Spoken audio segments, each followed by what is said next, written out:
Assalamualaikum warahmatullahi wabarakatuh. Perkenalkan, nama saya Dina Chandra Wigati. Di sini saya akan mempresentasikan tentang mudharabah. Yang pertama adalah pengertian mudharabah. Mudharabah yaitu perjanjian kemitraan atau kerjasama antara pemilik modal, sahibul mal, dan pengelola modal, mudharib, dengan pembagian keuntungan yang disepakati bersama, sedangkan kerugian finansial ditanggung oleh pemilik modal. Landasan hukum pembiayaan mudharabah. Yang pertama adalah Al-Quran. Dan dari orang-orang yang berjalan di muka bumi mencari sebagai karunia Allah SWT. Al-Quran Muzammil ayat 20. Yang kedua adalah Al-Hadis. Nabi bersabda, ada 3 hal yang mengandung berkah: jual beli tidak secara tunai, muqaradah atau mudharabah, dan mencampur gandum dengan jawabut untuk keperluan rumah tangga, bukan untuk dijual. Hadis riwayat Ibnu Majah dari Suhaib. Yang ketiga adalah ijma. Imam Zilai telah menyatakan bahwa para sahabat telah berkonsensus terhadap legitimasi pengelolaan harta yatim secara mudharabah. Rukun mudharabah. Rukun mudharabah menurut jumhur ulama. Yang pertama, pihak-pihak yang melakukan akad yaitu pemilik dana, sahibul mal, dan pengelola modal mudharib. Yang kedua, modal, ra'sul mal, usaha yang dijalankan al-amal. Yang ketiga, keuntungan, ribha. Dan yang keempat, pernyataan ijab dan qabul siqat akad.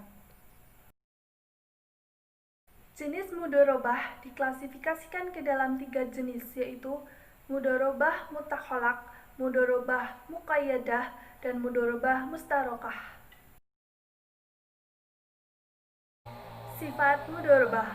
Ulama fikih sepakat bahwa akad dalam mudharabah sebelum dijalankan oleh pekerja termasuk akad yang tidak lazim.